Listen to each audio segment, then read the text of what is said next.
Never gonna give you up. I'm never gonna let you go. Never gonna say goodbye, no. Bonjour, comment se passe votre confinement? Je vous avais annoncé dans ma dernière vidéo qu'il y aurait une vidéo test Twin Marker. Donc c'est pas vraiment un test, parce que je les avais déjà avant, genre il y a 3 mois.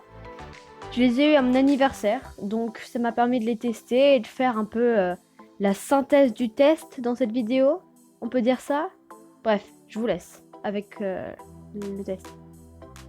Vous connaissez sûrement les Twin Markers, qui sont des feutres à alcool peu chers. Donc pour le prix, on le verra tout à l'heure. Mais en gros, ces feutres ne sont pas comme les Pro Markers, les Copic ou d'autres feutres à alcool si vous voulez. Eux, ils viennent d'un magasin qui ne vend pas de produits spécialisés dans le dessin. Pro Marker est une marque... C'est pas une marque, c'est un type de feutre. Winsor & Newton est une marque spécialisée dans le dessin en général. Copic est une marque spécialisée dans la BD, le manga. Tandis que Twin Marker s'est spécialisé dans... je sais pas. Ce qui vient d'une boutique où on vend à peu près tout alors. Mais bon, nous allons voir si même s'il ne vient pas d'un site ou d'une boutique spécialisée dans le dessin, il peut quand même avoir de très bonnes fonctionnalités. Donc, comme je l'ai dit tout à l'heure, j'ai eu des Twin Markers, je dis n'importe quoi, j'allais dire des Copic, des Twin Markers à mon anniversaire. J'ai eu le temps de les tester pendant très longtemps, à peu près plus de 5 mois. J'ai vu les défauts et j'ai vu les avantages. Voilà, on peut dire ça comme ça. Bon, on va voir en 7 étapes, ou plus, ça dépend si vous avez des choses à rajouter dans les commentaires. En 7 étapes, si les Twin Markers sont ou pas des bons feutres, même s'ils ne viennent pas d'un magasin ou d'une marque qui est spécialisée dans le dessin. Donc, étape numéro 1, enfin du moins, comme je pourrais le dire, point numéro 1, nombre de couleurs. Les Twin Markers possèdent 168 couleurs. Quoi? Est-ce que ça a un sens ce que j'ai dit? Bon, la gamme de Twin Markers contient 168 couleurs, tandis que les Pro Markers, la gamme de Pro Markers ne contient que 148 couleurs. Twin Marker dépasse largement, en gros de 20 nuances, la gamme des Pro Markers. Donc, en plus que les Twin Markers sont peu chers, il y a en plus, beaucoup plus, 20 nuances de plus que les Pro Markers. Donc, c'est quand même une bonne affaire. Je sais pas si vous vous rendez compte, mais le fait que, par exemple, un feutre à alcool soit cher, mais qu'il soit très bien, c'est cool. Mais il y en a un à côté, il est moins cher, et on sait pas s'il est bien ou pas, parce qu'on l'a jamais testé. Et on voit qu'il a plus de couleurs que le Pro Marker, et qu'il est pas cher, et qu'il a des fonctionnalités qui sont pas trop mal, comme je pourrais vous montrer tout à l'heure. Bah alors forcément on va prendre les Twin Markers, je dis ça je dis rien. Mais après, les Pro Markers restent de très très très bons feutres à alcool que je recommande vraiment. Donc nous allons passer d'abord les Twin Markers, ça leur fait un point positif. Et nous allons passer à l'étape 2. Ensuite, il y a le point 3, l'uniformité. L'uniformité, c'est-à-dire le fait que quand on colorie, ça fait pas de traces. Les feutres à alcool sont censés être totalement uniformes. Donc comme vous pouvez le voir sur mon test dans la photo ci-dessous, j'ai dessiné un personnage, je ne sais pas comment je vais l'appeler, donnez-lui un nom dans les commentaires, parce que moi je trouve pas. J'ai dessiné une fille avec des cheveux bleus.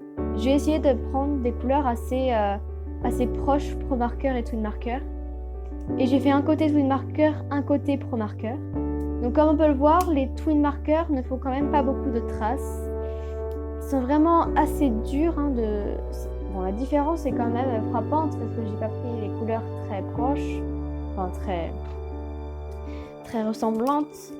Mais on voit vraiment que les Twin Markers sont un peu moins uniformes que les Pro Markers, mais qui restent uniformes quand même. Et ce que j'ai pu remarquer, c'est que chez les twin markers, il faut passer plusieurs fois pour que ce soit vraiment très uniforme.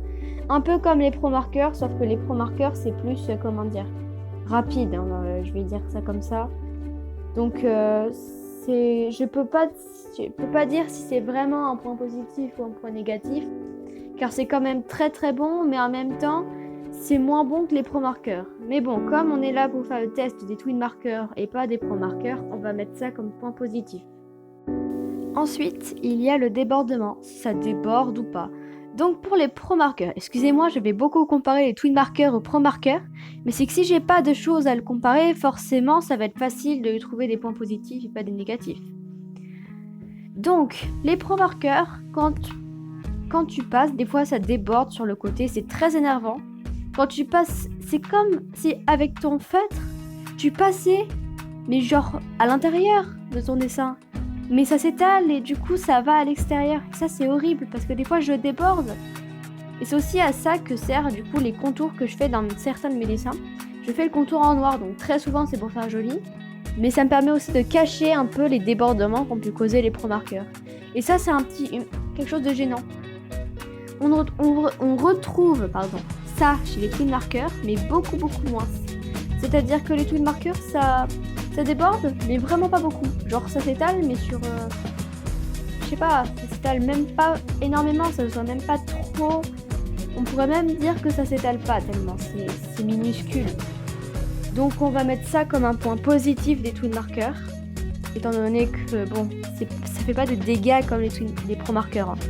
Enfin, personnellement, quand je colorie tout au bord et que ça déborde pas, les twin markers ça déborde pas. Les pro markers ça va déborder, mais pas avec les twin markers. Après, forcément, avec les pro markers, au bout d'un moment on s'y habitue et on ne fait plus les traits directement sur le bord, quoi. On fait un petit espace entre pour prévoir et que ça fasse. Mais bon, c'est quand même un peu énervant chez les pro markers. Heureusement qu'on ne retrouve pas tellement ça chez les twin markers. Le point 5 est la fidélité des couleurs. Donc, comme vous pouvez le revoir aux images ci-dessous, les pro markers respectent vraiment les couleurs. Personnellement, là, il n'y aura pas d'image des pro markers. Mais c'est tout juste pour dire que j'ai été surprise la première fois que j'ai utilisé les twin markers. Car au début, avant que ça sèche, ça met 10 minutes à sécher et après c'est bon. Mais c'est quand même très gênant. Donc je sors mon twin marker. Et là, ça me met une couleur qui est totalement différente du capuchon, excusez-moi. Là, je vous ai mis un exemple qui était pas très... Ça se voyait pas trop, mais me dites pas que ça c'est... Non, ça c'est pas ça. Hein. Non. C'est... Et du coup, il y a plein de fois dans mes dessins où j'ai dû refaire mon dessin parce que la couleur était horrible. J'ai fait par exemple un dessin de Sakura dans Sakura Card Captor. Un géant dessin, j'ai dû le recommencer. Le dessin faisait toute la feuille, hein, alors qu'on voyait même que sa tête et un peu de son buste. Alors imaginez, j'ai dû refaire tout ça à l'ancrage et le recolorier parce que je m'étais trompée dans un truc de twin marker. Le problème, c'est que justement, comme on s'attend à ce que la couleur soit pas la même que le capuchon, on met sur une feuille et après, du coup, on colorie avec. On fait le test sur une feuille pour voir quelle couleur ça fait. On dit ouais, cette couleur elle est pas mal, même si elle correspond pas à celle du capuchon. On l'applique et puis la couleur elle sèche, elle fait une autre couleur encore. Et du coup ça te gâche tout ton dessin parce que c'était pas la couleur originelle et c'est une couleur qui va moins bien avec ton dessin. Et ça c'est très énervant. Excusez-moi de dire ça, mais c'est un point négatif des twin markers, la fidélité des couleurs. Sans parler que, excusez-moi de redire ça encore, je sais je suis trop bavarde pour que je parle moins.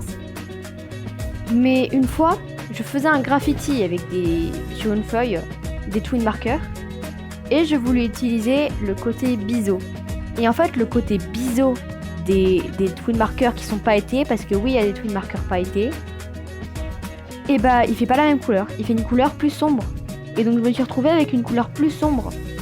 Et du coup, j'ai dû continuer toute à la pointe normale. Et je peux vous dire que c'était très long. Hein. Et qu'en plus, ça a fait un truc bizarre. Comme si c'était une ombre, sauf que c'est pas terrible, quoi. Terrible.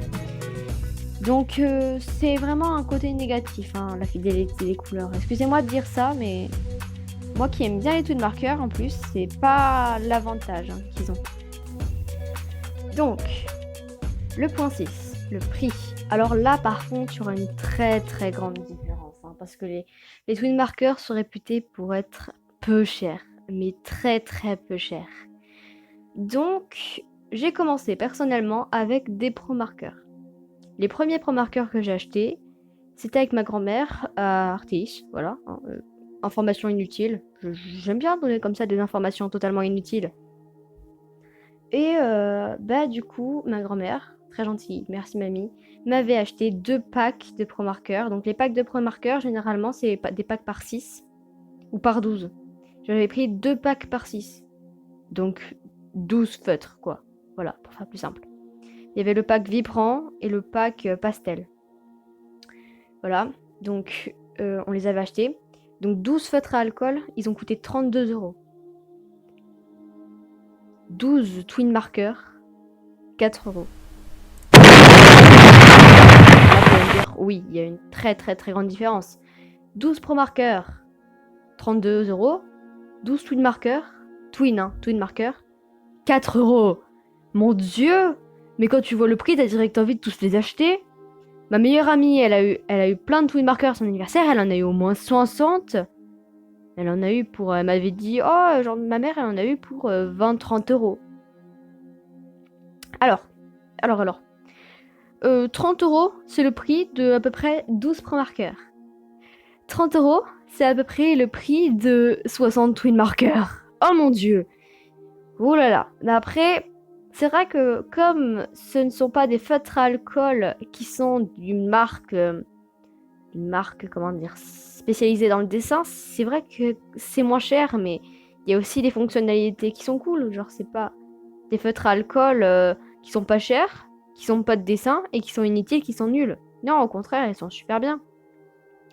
Il y a des désavantages, mais c'est cool. Donc, pour le prix, vraiment, on va mettre ça en point positif, hein, parce que vraiment, c'est waouh. Ouais. Quand tu te dis qu'après, t'as eu plein de Pro Markers et que t'aurais pu avoir encore plus de Twin Markers, oh mon Dieu. Mais bon, c'est vrai que les Pro Markers sont plus... Je préfère les Pro Markers personnellement. Après, libre à vous de décider si vous les aimez ou pas, les Twin Markers. Bah, j'aime les Twin Markers, mais je préfère les Pro Markers parce que c'est plus sérieux, c'est plus... Je sais pas, le rendu est mieux avec des Twin Markers avec des Pro Markers, pardon, qu'avec des Twin Markers, j'ai l'impression. Mais c'est mon impression, hein. C'est pas mon impression qui compte pour toute la Terre, au contraire, hein. Je ne suis pas le centre du monde. C'est mon impression personnelle. Vous avez le droit d'avoir votre impression et de préférer les Twin Markers aux Copic et aux Pro Markers, hein. Et donc, oui, on va mettre ça en point positif et on va passer tout de suite au point 7.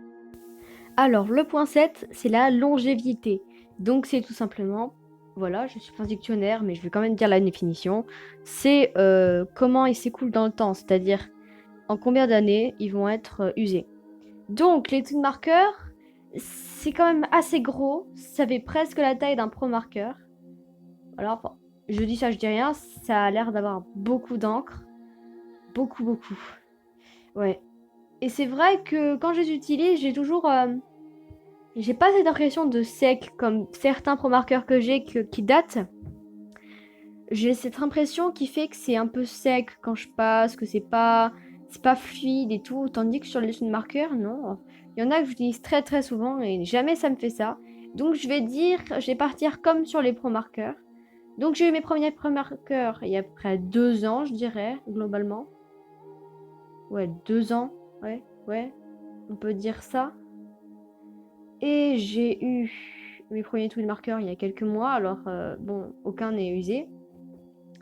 Et je vais un peu les comparer aux Pro Markers parce que comme j'en ai aucun qui s'est vraiment usé, Twin Marker, et que le réservoir a l'air d'être un peu pareil que celui du Pro Marker, je vais dire que c'est le même réservoir, hein, mais ça a l'air un peu plus gros quand même.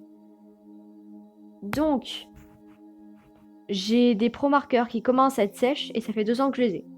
Donc, on peut dire que c'est quand même très très bon. Donc je verrai ça dans un point, je fais que dire donc, hein, dans un point positif et pas un point négatif. Voilà.